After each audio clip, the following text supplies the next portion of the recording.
हम शुरू से कहते आए हैं कि कांग्रेस पार्टी एक विशेष समुदाय की हिमायती रही है। अब देखिए ना, तमाम चुनाव में लुटिया डूबने के बाद भी कांग्रेस का ये पुराना प्रेम छूट नहीं रहा है।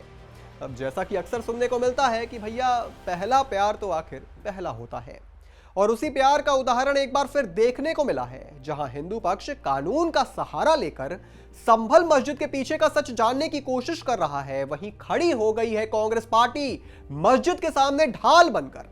और मल्लिकार्जुन खड़गे ने तो साफ तौर पर इस कार्रवाई पर सवाल खड़े कर दिए हैं।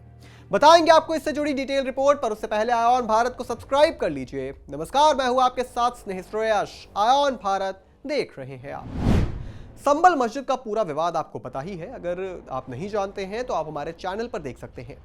कांग्रेस अध्यक्ष मल्लिकार्जुन खड़गे ने भारतीय जनता पार्टी के शीर्ष नेतृत्व पर निशाना साधा। खड़गे ने बीजेपी पर देश की मस्जिदों में सर्वे कराकर समाज को बांटने का प्रयास करने का आरोप लगाया।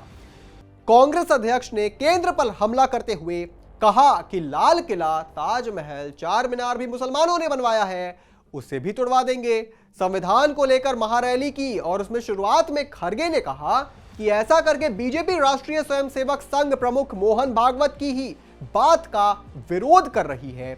उन्होंने कहा कि मोदी शाह तो अपने लीडर मोहन भागवत जी की बात भी नहीं मानते। कल लाल किला, आज ताजमहल, चार मीनार सब तुड़वाकर उसके नीचे कुछ ढूंढेंगे। कुछ ढूंढेंगे क्या होता है खड़गे जी? मंदिर ढूंढनी जा रही है तो साफ तौर पर मंदिर कहिए ना। ये इस तरीके से व्यंग कसने की क्या जरूरत है? चलिए, खड़गे ने आगे कहा, हर जगह सर्वे किया जा रहा है, मस्जिदों के नीचे मंदिर ढूंढे जा रहे हैं। इस संबंध में आवाजें बढ़ रही हैं, लेकिन 2023 में आरएसएस नेता मोहन भागवत ने कहा था कि हमारा उद्देश्य राम मंदिर का निर्माण करना था और हमें हर मस्जिद के नीचे शिवालय नहीं ढूंढना चाहिए।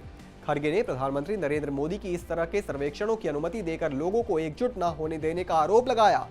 कांग्रेस अध्यक्ष ने कहा, हम सब एक हैं और आप यही चाहते हैं।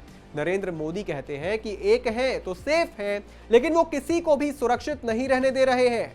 सच्चाई ये है कि आप ही हैं जो हमें बांट रहे हैं। बिल्कुल सही कहा खड़गे जी ने, और बिल्कुल सही कहा था मोहन भागवत जी ने। सभी मस्जिदों के नीचे शिवालय को ढूंढने की जरूरत नहीं है। तो भैया, सभी मस्जिदों के नीचे शिवालय ढूंढ कौन रहा है? एक बात बताइए, मेरे और आपके घर के बगल में जो मस्जिद है उसे भी हम और आप बचपन से देख रहे हैं। क्या उसके नीचे खुदाई हुई है? और अब तो खुदाई करने की जरूरत भी नहीं होती। खड़गे साहब, दुनिया इतनी आगे निकल चुकी है, अब तो मशीन ही डिटेक्ट कर लेती है कि धरती के नीचे क्या दबा है। और एक सवाल जरा निजी है कि आपको सच में इतनी सारी चुनाव हारने के बाद भी ये चीज समझ में नहीं आया है कि हिंदुओं पर अत्याचार करने वालों का क्या होता है? आपको अब तक समझ में नहीं आया है कि देश का हिंदू जाग गया तो नेशनल पार्टी को रीजनल पार्टी में तब्दील कर देगा। मतलब कैसे आपने अब तक ये नहीं सबक सीखा कि हिंदुओं का हक अगर आप किसी और को दे देंगे तो सबसे पहले नुकसान आपका होगा। खैर, राहुल बाबा को शायद इतनी समझ ना हो, मगर आप तो अनुभवी नेता हैं, आप तो उन्हें समझाइए कि अब हिंदू जाग चुका है। और अब वक्फ बोर्ड पर आप इसके खिलाफ तो क्यों नहीं बोलते? जिस जमीन पर वक्फ बोर्ड उंगली कर दे वो तो भैया उनकी हो जाती है।